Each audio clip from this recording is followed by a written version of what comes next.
Hello and welcome back to the second of our podcast for this week. We wanted to talk to someone about immigration, and we also wanted to touch on the sort of racism, anti-racism, the protests and things. So the whole topic about immigration, really, even though it's reserved, it's still having an impact on us and our voters. And there is a group that Kevin Gibney has set up called Artists for Independence. And one of the artists had posted in there that she'd just been involved in making a project for schools to teach them about, diversity and valuing people from different backgrounds and anti-racism. So we thought, well, let's have a chat to her. So we did. A lady called Malini Chakrabarty, who had a fascinating perspective, I think you'll find very interesting to talk to, as well as being a talented artist. We started with talking about the artwork, but then the conversation went into areas we hadn't expected to, which was really interesting. One thing we will say, though, we have been plagued recently with interviews where somebody is having their house remodeled in the background, and unfortunately this is another one. So there is a few areas where there are random hammers and drills that I've tried to edit out as best as I can. So if you do hear any of that, it's us, it's not you. Yeah. Do you want to start with just telling us a bit about yourself, because we haven't met before? Thank you so much for having me, Fiona. My name is Malini, and I am an interdisciplinary artist based in Glasgow. I'm also a UNESCO RELA artist. RELA means Refugee Integration Through Arts, Language and Education, and that's in association with the University of Glasgow here in Scotland. I also sit on the advisory board for Refugee Festival Scotland, as well as Healing Arts Scotland, and I'm somebody who absolutely loves co-creating art with community to make a positive impact. And that takes many different forms, mostly illustrations, including the ones you can see behind me. And actually, the reason we came across you at all was you'd posted in Artists for Independence this beautiful product, which is a sort of resource for schools, isn't it, or by schools. And we've actually got some images from it. That's the front cover. Tell us a bit about this. What was your involvement in it? Where did it come from? So I have been involved in a lot of anti-racism work all across Scotland and the UK, and internationally as well for a while now. And I had the anti-racism lead from Education Scotland, from this program called Building Racial Literacy. It's a program run by Education Scotland, and it's part of the Scottish Government's anti-racism in education program. It basically brings different national organizations working across the education system to address structural racism and advance race equality. And BRL is the program that specifically is run by Education Scotland, and it celebrates learning, connection, and powerful expression that emerge through anti-racist education and dialogue. And I wouldn't say it's a product, it's completely co-creation. I just made the covers of it, some illustrations, but it's completely done by young anti-racist voices of Scotland. It's their words, it's their art. It's absolutely props to them and the incredible teachers who are part of the BRL program, who train to be anti-racist teachers, who have these difficult conversations in classrooms. So I got involved. I think there's this incredible teacher, educator, leader of the BRL program called Shireen. She had seen some of my work out there, and she reached out to me and she asked me if I'm interested. And I was like, oh my God, this is absolutely. So I got to read some of the stories. I first was given the anthology, and of course it's been a work in progress, but I got to read some of the writings, and I was just, first of all, absolutely in awe of our young people, because they are so intelligent and just brilliant and so creative. And I just thought it's an absolute honor. So the covers that you see in the front and the back, and there are bits and little cameras and crayons and little textures throughout the anthology is made by me. But the heart of this is the very young anti-racist voices in there, poems in there. There's stories in there, there's drawings in there, and just a beautiful expression of something so something so hard to talk about, but something that, especially, young children of color have to live with every day. So I think it's just one of those, I would say it's definitely not a product, it's a resource. And I just happen to do the artwork for it, which I'm very grateful for. But absolutely all props to the teachers and the students, because oh my God, I'm a fan of them. They are incredible. Gives me so much hope for the future of Scotland, honestly. The actual range of the things that the different ways they came up with, I thought was amazing. And we just picked out a couple of examples. So there we go. That was a film festival that a school had put together. And I think they'd made the film themselves. And, they look at that with the deck chairs out in the field. And I thought, what a fantastic thing for them all to be involved with. And then we had... That was Newark. Newark. Yeah, Newark Primary School. Yeah. And I think that's Port Glasgow. Is it Newark Primary School? I think they're in Port Glasgow. And this one, there was a lot of poetry in it, wasn't it? It's interesting how the children express themselves through poetry a lot. I particularly like this one because it was in Scots as well. Yeah. So you've got that other cultural dimension of the Scottish culture, which is, sometimes oppressed as well. So I thought it was lovely that the poem, seemed to be bridging those culture, and the thoughts in it are delightful. So the other one that we really liked was this one from Guruk, and it was stained glass. Yeah, just amazingly creative. And I had done, obviously, the cover design, but I had also made some animated videos for the promotion, because we really want more teachers in Scotland to do this program so they can have these conversations in classrooms. But I think it has taken more than a year for it to actually be wrapped up. And I live very close to Elder Park, and I go to the library at my front door, and it's just all these weens are just so full of life. And we got a wee Paddington, and my cat sits next to the window at the entrance, and they're always waving to Paddington and to my Luna. So it's just, and obviously a lot of my friends have kids as well. I am the very cool auntie, so it's just been one of those things that I just imagine what a lovely anti-racist classroom can look like.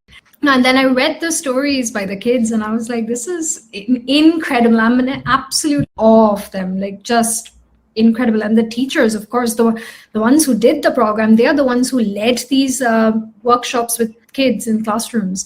And obviously this is the outcome of that. Sorry, I'm fangirling over them because they're just beautiful. I was quite impressed at that poem in the Scots one. I mean, that came from primary 6 and 7 that said on it. And I was going, wow, that's really impressive, to do it, to come up with something like that at that age. They obviously got really good teachers. Did you go to school in Scotland yourself? No, I didn't, but my partner did. He tells me lots of stories, and most of my friends are Scottish as well. So, I keep hearing stories of, this happened here. And I was like, okay, because I did my university education in Scotland, but school, I didn't go here. But, I keep hearing stories, and I have been invited to schools as a career, speaker and stuff. So I got to meet very cool people. I think the young generation here is it gives me so much hope because they're so intelligent. And the poem you just showed, I think my favorite line is the last line where, it talks about, you had a choice, be kind, be hate or kind. And I feel like that's the essence of this work. Just fostering that sort of empathy in kids, which I think is so important if we are going to build, a nation that stands out in the world as world leading in anything. You need empathy. It is so important. That's something my grandmother used to say to me was, if you've got a choice to be kind, choose to be kind. And I thought, well, of course, why wouldn't you? And yet we look at the world around us right now, and there's not a lot of kindness in evidence. So it's wonderful that to see that the kids are putting that through in their work. I might be partial here because I do absolutely love Scotland, but I do think Scots are some of the most, and I've traveled the world, I do think that Scots are some of the most kind, warm-hearted people I've ever met. Like the kind of kindness that I have witnessed in this country, it's just unparalleled. And I do have a lot of hope for Scotland. You know, you have to be a good parent to have good kids, you know. So I see these kids and they're so intelligent and brilliant and just smart and talented. And I know for a fact that, okay, they have good adults in their life, you know, whether it's their parents, their teachers, their guardians, grandparents, like they have that support network. And it shows in the way they, you know, think and speak and decide to express themselves. It definitely gives me hope for the future of Scotland. Oh, that's Fantastic. really reassuring. Yeah, it's lovely to get a perspective for somebody who's seen from the outside in as well as living here, because I think it gives you a sort of different view of things that maybe we don't see. I mean, I suppose I'm just thinking, a friend of mine who sadly is no longer with us. She died too early, really. She was a teacher over in Govan Hill, French teacher, but you know, she did a lot of work with kids beyond just the French department. And she always used to say, well, you just never give up on someone. It's not, some kids are great and you know they'll go and pass exams and stuff, and other kids aren't so much, but they're dead smart. Or maybe too smart for themselves, but you know, you just have to find a way of channeling that energy to get them to somewhere where they can, you know, find something that they love doing. On the other hand, you were just saying some of the coloured kids in Scotland's in schools actually are faced with racism, you know, face to face with it. So we might be good and we might be trying to be kind, and we kind of maybe think that, Scotland's not racist in the way that other countries are. But actually, obviously, there is something that's there as well, isn't it? And so how do you know, it's kind of like there's the one side and then there's the other side, isn't it? I mean, absolutely. You're someone who you know, who must kind of be more aware of the racist side and what happens than, say, someone like me. I just don't see it in the circumstances where I live. So, you know, but you're still left feeling very optimistic, which is great to hear. I think I must come clean here. I curate my environment quite a lot, and sometimes I'm guilty of being in echo chambers because, you know, whether it's, you know, in my own business, whether it's, you know, where I work or the networks I'm in, it's usually quite a progressive crowd. That being said, there is a huge there's a huge racism problem all across the UK, especially in Scotland with the rise of the far right. It's really, really scary.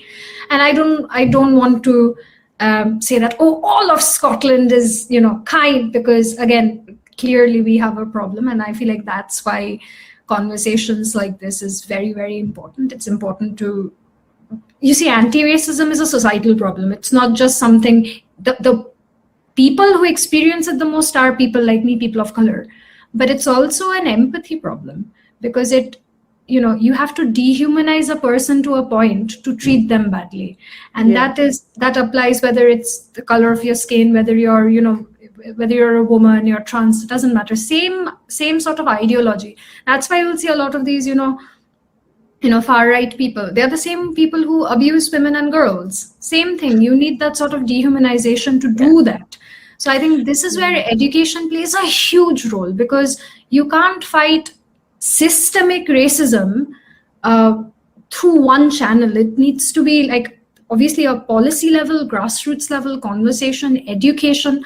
It has to be a multi-layered strategic approach towards it. But I think you made a very good point, Marlene. I mean, I personally have had really, really bad instances of racism, but I've also had, you know, I've been lucky enough to find community, find people. But any sort of person who faces racism, just like if you face sexism, it's a very lonely and very dehumanizing experience. And I don't think, you know, it's a human right violation. No human being deserves to be treated this way. So if there's, you know, I think the mark of a civilized society is the fact that, you know, we don't brush uncomfortable truths under the rug. We face it like head on, because once we acknowledge it, we can start fixing it. Yeah. That's something in the last, I would say probably the last couple of years, I have been much more aware of just the narrative changing in Scotland. I mean, I think there's an element it's come up from down south, and probably Brexit was another factor. But since the rise of reform in particular, the narrative that is being portrayed in mainstream media is different. It's definitely more dehumanizing in the way you've described it. I completely, agree with that. And I think that, again, our children are not reading the Daily Mail. I'm pretty sure they're not. But if that's in the environment that they're growing up in, how do we protect them? Or is it education that teaches them to be selective in what narratives they actually pick up on? Do you think there's any way we can kind of, not let them be submerged in this narrative, which is really horrible, what's going on just now in the papers? And I think skills like media literacy, learning how to critically think, realizing that, how to analyze a piece of information they see on their phones, whether it's, fact or fiction, who is it coming from? I think these skills are going to be increasingly important, critical thinking skills in children, teaching them, basic media literacy, if not all of it. I think also giving kids more access to how the world works, because a lot of times I've noticed that, people tend to think that we live in isolation, that, okay, there's just UK or there's just Europe. And they forget that you're in community with the entire world, with many different countries, with many different cultures, many different kinds of people. I do realize this is where obviously class divide plays a huge role, because travel in itself is an education and not everybody can afford travel. I personally think a cure for racism is definitely travel, because, it helps to see the world in a different way, and that way, it's impossible to dehumanize somebody you've shared a meal with, right? But that's meeting people. Meeting people, listening to people. But I think teachers have, just at this point in history, like, they have unprecedented challenges ahead of them with the attention economy just ruining children's attention spans. I have so much respect for them, because I do realize it's a very, very difficult circumstance to be in. But that being said, focusing on doing things to build their critical thinking skills, doing things to teach them media literacy, because I don't believe in censoring this content, because I think people should have access to the bad and the good, and they should be taught to decide and think for themselves, to realize what is bad and what is good, because that's the purpose of education, right? It doesn't teach you what to think, it teaches you how to think, right?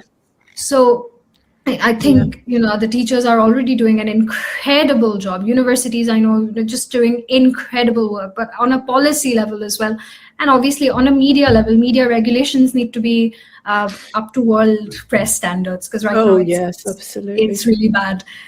So it's like I said, it's a multi-layered approach. It has to be, because teachers in itself, okay, they can obviously make a huge difference, but also they need to be supported by the government. And there must be like different portfolios within Scottish government who need to work together, obviously with the UK government, as well as like other international governments, UN and stuff, to actually make misinformation, like detecting misinformation, something that kids know, to normalize empathy. I think I read something recently. I think it was Finland. They're teaching critical thinking and checking what the source is of this information. I think was now part of the curriculum from quite a young age. And it just strikes me that with the rise of AI as well, it actually is harder to know even whether something's real, never mind whether you agree with the perspective. So it is a challenge. It really is. Definitely on a university level, I do realize that I was just speaking, like I was just at Glasgow Caledonian University earlier, and speaking to incredible law professor Carla, and she was just talking about how she runs the social justice and law program there. Module there as part of the law degree. And she was talking about how, kids are coming in submitting AI essays, and she just wants them to understand the material. So it was, to hear from her firsthand. She talked about how she teaches the concepts regardless of what the outcome is going to be. Even if they submit like AI essays, okay, they'll be graded badly, but at least teaching them what positionality is, what intersectionality is, how does social justice and law sort of go hand in hand, what are the actual regulations out there, the legal frameworks out there that is compulsory, especially for public sector, to abide by, because it's the law. These things, bringing that, connecting it to one's own positionality, like one's own privilege, one's own lived experience, one's own class, race. I think when she was talking about it, it made me realize that one of the best things that we can do, especially in a world where it all feels so out of control, is to try to impact the world around us as much as we can, even if that means one person. And I think that media literacy and critical thinking skills with the rise of AI, these are going to be absolutely like irreplaceable skills. Pattern recognition, because this is what AI can't replicate. AI can't replicate empathy. You need these skills to have it. Yeah. Absolutely. It's like the end of that poem, isn't it? If you've got a choice, be kind, because maybe it's just a little thing. It's just, earlier today I was in a garden centre actually, and there was I was going to say an elderly lady, so but by which I mean someone more elderly than I am, and she was just standing still, kind of leaning on a trolley, and myself and another woman who happened to be passing by saw this, and we both thought the same thing at the same time. We just both immediately went over and just said, "Are you okay? And is that all right?" And out of that, you just get a little bit of a conversation, and then three people who'd never spoken to each other before have had a positive interaction. And it's tiny, isn't it? But you take it home with you, and actually, it also means it's easier to do that the next time. That point about, just influencing the bit around you, I think that's really important as well. And I sometimes find myself as almost a stress reliever, when the world just seems too big and too scary and too hostile, which often it does at the moment. I kind of think, right, what's the little bit that I can deal with? And that's the little bit I focus on. And sometimes that actually helps. But, in the way you've just described, Marlene, you don't have to go very far to influence somebody else.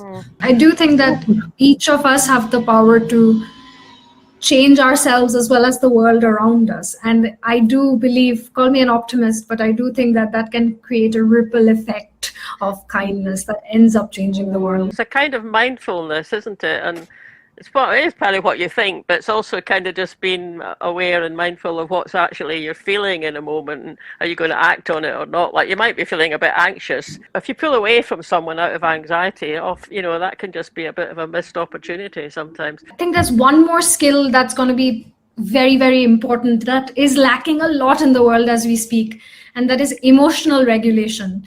I don't think kids were taught that. I wasn't taught that. I had to pay a therapist lots of money to teach me that, and I'm still learning that. But a lot of the problems we see in the world today is because of a lack of emotional regulation. Oh, you have harmed me, I will bomb your country and destroy everything. I'm sorry, an emotionally healthy person would never do that. You know what I mean? And I think that's a skill that needs to be prioritized also. And there's also that thinking time as well, to even have that conversation in your head, because I don't know if it's social media or electronic world that we live in, attention spans are much shorter, and your time to actually think before you react is much shorter. And that's it's that space, that's where those kind of, is this a reasonable way to react question has to be asked. And that's not what we see in a lot of the world around us. But just coming back to the art side of it, I wonder if that is why art is so powerful. Because if you're looking at an image, particularly if it's, perhaps quite a detailed one, you can stop and think, while you're examining all the things you can see in this piece of art. And I wonder if that's actually quite a powerful, why it's quite a powerful tool. You're absolutely right. I think the beauty and the power of things like art and music and film is that it transcends languages, borders.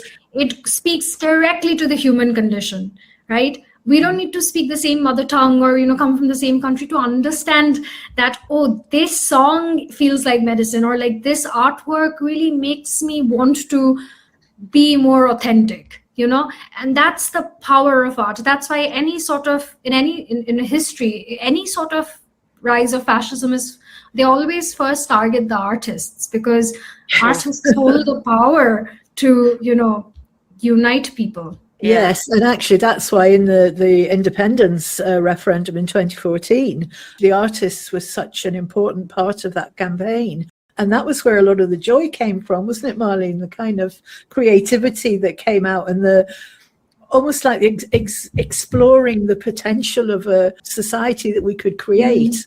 And it's just such a shame that the original artists, what was it called again, Martin? I can't remember. The Collective. The National Collective. The National Collective, yeah.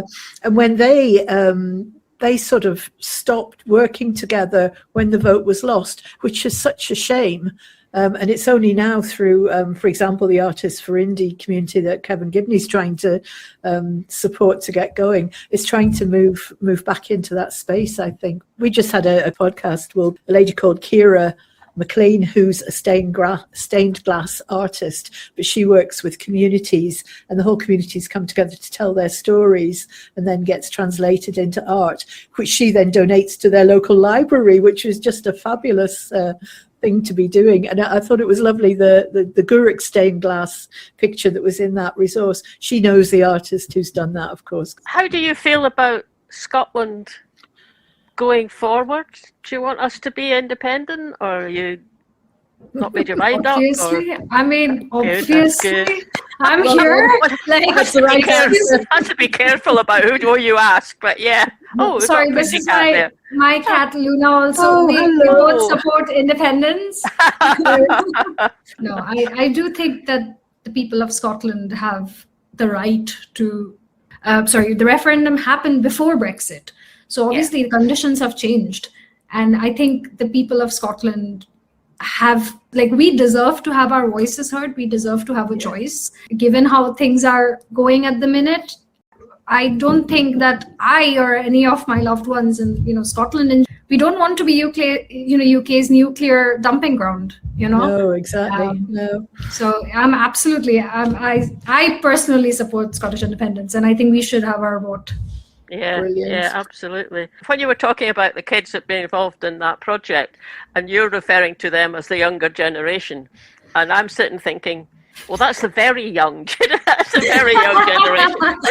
I'm sitting talking to you, and I'm thinking, well, you're the young generation. It's all relative, exactly. So we get polls, and the polls are always showing people, of your sort of age bracket, overwhelmingly favour of Scotland being independent. People in our age bracket are still not convinced, although it is kind of creeping up, but it's still not convinced.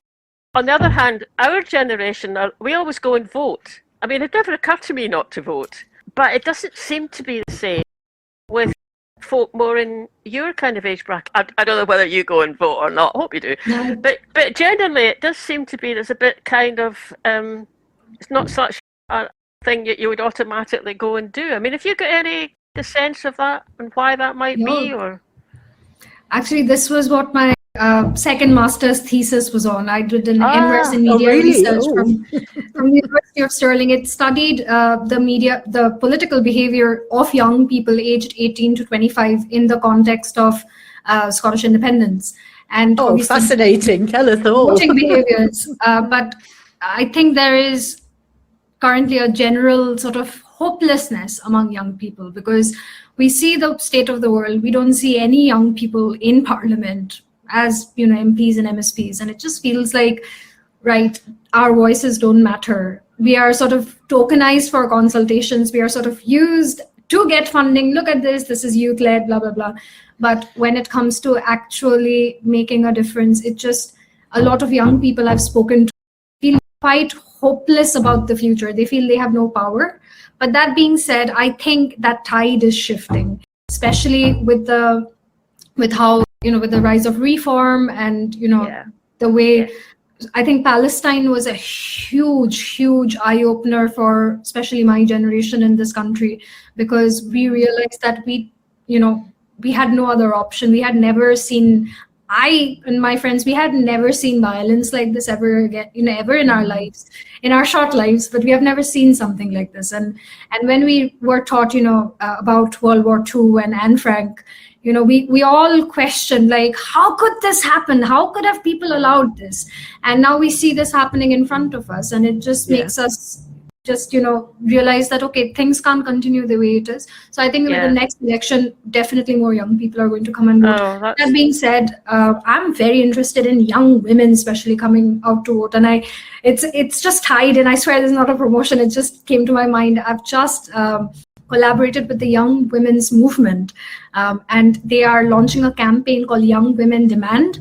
I designed stickers for fundraising for them and stuff, but then they really are focusing on young people to come out and vote, because again, it's fighting that sense of hopelessness, because we think that our voices don't matter.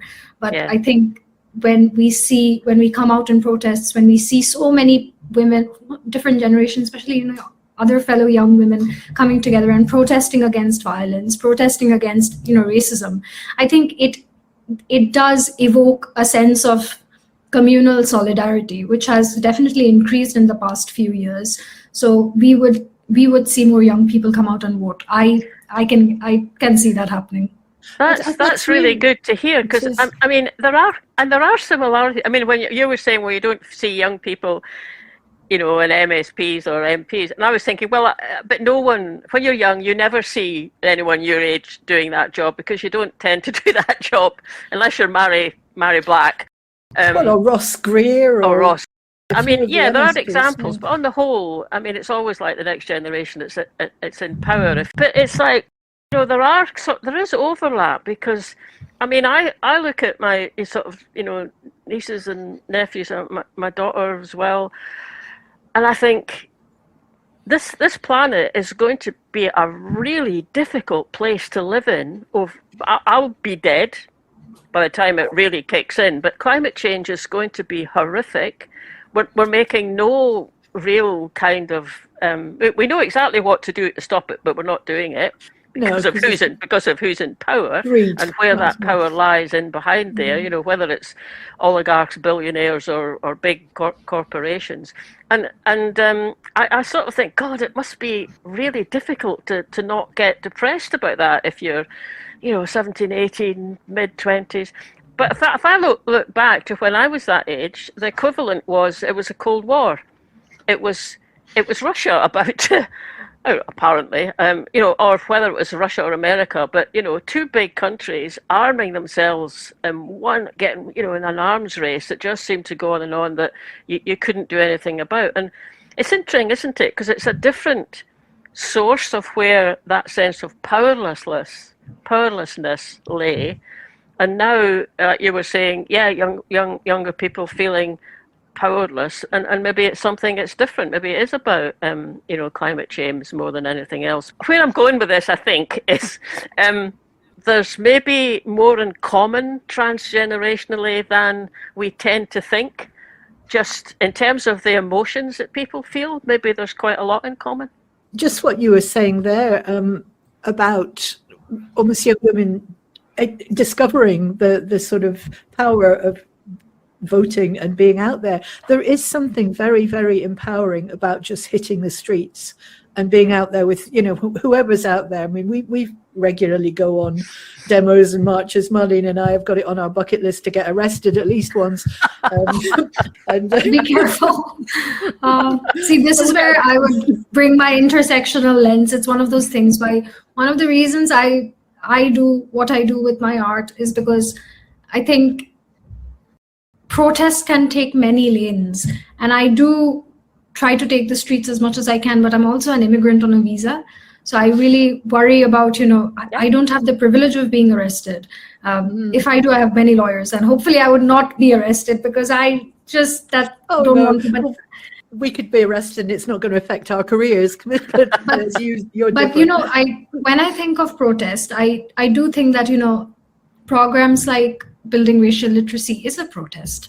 Programs that challenge policy, that look at how consultation works, how co-creation can work, who gets funding. Protests can happen in boardrooms, protests can happen at your place of work, protests can happen even the way you dress or the way you show up. And if anything the last 3 years have taught me is that, because so many times I just wish I could hit the streets, but it's happening when I have a big meeting and I can't leave my job because it's important. But I do realize that protests can take many lanes. That can mean that, okay, with money I can fund something that will help, look after activists who pay their legal aid, things like that. Yeah, social media can be a huge play. Obviously, what we choose to boycott, what we choose to buy, that's a protest. Even having difficult conversations with your conservative relatives, that's a protest. Yeah, I mean, oh my God, I don't want to get into that. The family group chat, my God. Anyway, so, I do think protest takes many lanes, and you're absolutely right, Marlene. I think there's so much knowledge and wisdom to be learned from folks of an older generation who have lived through similar circumstances, who have seen like Cold War, they've seen World War II, they have seen, the depression, they've seen the financial crash of 2008, like all these the miners' strike, that kind of thing, Miners, absolutely. Yeah, the poll tax protests, yeah. Tell us again who that group is that you mentioned, the Young Women Group, and if anybody wants to find out more about it, how can they do that? It's called Young Women's Movement. It's they have their offices in Edinburgh. I'm just gonna quickly share their socials with you. Please go support them. They do incredible work, and it's obviously founded and run by young women. And their campaign, Young Women Demand, focuses on getting more young women to come out and vote and make their voices heard. We'll put the notes in the podcast so people can look it up themselves. If you're listening, if you know a young woman, like just send them, send them this way. God. And the other group that I don't know if they're linked in with, Women for Independence, of course, was a much more powerful group than it is now. That is run by young, passionate women from lots of different backgrounds. So I think women joining up with other women, even if they're coming from different organizations, is got to be a good thing. The person we've interviewed not so long ago from Women for Indy, Fatima Joji, we'll pass that. Oh, Fatima, of course, yeah. Do you know Fatima? Oh, well, there you go. I think everybody knows Fatima, actually. I've decided everybody in Scotland knows Fatima. Yeah. We're part of a group called Pass the Mic, which is run by, again, an incredible woman called Talat Yaqub. Yaqub, we know Talat. We've heard, yes. Yes, that's how I know her, because we were part of the same cohort for Pass the Mic. Yeah. But I think you're absolutely right. We have seen what happens when the world is run by greedy men. I think it's time women start leading. Yeah, oh, absolutely. And funny enough, the episode we've just recorded, we came to the same conclusion, didn't we? If you put women in charge, half of these things wouldn't happen that go wrong in the world. Yeah. There was something so beautiful I read online. I can't remember the name of the author. They are a Turkish feminist author, who talked about the fundamental difference between patriarchy and matriarchy. Is that matriarchy is not about women being above men. Matriarchy prioritizes the women and the children. And it just makes sense. If you're somebody who knows what it's like to, even if you don't, to give birth, or like be an auntie or be in community with other women, looking after the children, all the decisions you made in your own life, or you make in your own life, regardless of you having a child, biological child or not, it's very children focused. It's very future focused. And that makes sense that matriarchy actually focuses, looks at the welfare of women and children, and that's not an afterthought. I think that sort of leadership, it really, I don't know, it appeals to me. I'll do a bit more reading this weekend on it, but it's something that really made me think about the power structure, the power dynamics we see in the world at the minute, and what are we what are we aiming? How do we fix it? Like, what are we aiming towards? What was that conference we went to, Marlene? I think it was Scottish CND might have run it, but one of the speakers there involved with feminist foreign policy, and she was advising the Scottish government on feminist foreign policy. She was at Edinburgh. She was at Edinburgh University. She was an academic. Yeah. And that was the same kind of points you've made there. She was really, really good at explaining how if you give, say, a grant, say some kind of grant to the man who runs a village, they might use it on buying bread, whatever it is. But if you give it to the women, they'll buy seeds so that everybody can have bread, because they've got that sort of, it's a longer term vision, because they've got children to think about. And I'm sure I've not done justice to the ideas the way she explained them, but it sounded very similar to that point you were making there. Yeah. And it just is a different lens. What a wide-ranging discussion we've had, starting just from one little picture that you shared on WhatsApp, and we've gone quite a long way around, which has been fabulous. If people want to find out more about what you do, if you've got any a website, absolutely, go and give us those as well, and we'll share it. And I hope I get to meet you in person, and we get to share a cuppa. Oh, that would be great. Yes, that would be great. So I currently have a lot of different things going on, but something that's coming up at the end of this month is actually a resource I have developed. I won't say we have co-developed it. I did the illustrations for it. It's called Migrants' Rights to Scotland. And it talks about different migrants' rights. And it's a resource, and it's got this illustrated map of Scotland. I don't want to give too much information before the launch, but it's something we are hoping that any immigrant, irrespective of, whether they're an international student or whether, they're moving here for family or they're a refugee, asylum seeker, doesn't matter. Anybody who's moving to Scotland can use that resource to access, to know, first of all, know about their own rights, and to access, healthcare, legal aid, education, anything they want. So it's coming out at the end of this month. Please follow my Instagram or my LinkedIn, and I will obviously share it. More importantly, follow Human Rights Consortium Scotland, because they are the ones who are doing this work. Incredible organization. I'm again very, very grateful to have been a wee part of something so incredible. One of the best parts of what I do as an artist is I get to work with incredible people who really, really make a difference. Fantastic. I've really enjoyed talking to you and meeting you, and Kate, let's keep in touch, and who knows what kind of might emerge from it. So great. Hope your noisy neighbours upstairs get their get whatever it is they're doing sorted soon. They have promised they'll treat us to dinner after this whole construction. Oh, right. That's great. Yeah, that's really good. It was very good. Oh, well, it was lovely talking to you. Thank you so much for joining us. Yeah. Thank you. What a lovely day. It is beautiful. And of course, it's a lovely day because we are at the All Under One Banner March in Glasgow. And we say at it, it's walking around somewhere. Yeah, we've filmed it, and we're now filming our intros. So it came as a bit of a surprise, welcome surprise, when we got talking to Malini about younger people voting patterns, and then turned out that she's done research onto that. So I really, really enjoyed talking to her about it, and I hope you did too, because I think she made some really good points in it. Yeah, and the other thing that was lovely about speaking to Malini was how many different groups on websites and organisations she mentioned. So we've put links to all of those in the podcast notes, and if you're interested in following up on any of those. So thank you, Malini, and thanks to everybody who's been listening. And we've got one more show to go before the election. That'll be next week on the Tuesday, and then we'll just wait with bated breath for Friday and see what the results are, I guess. Yeah. So catch you later. Bye. Thanks for listening, everybody. I hope you enjoyed that. If you want to make sure you're following us and subscribe to us, then you get notified every time we put something new out, so you don't miss anything. That would be great. Also, you can click the little bell if you're watching on YouTube.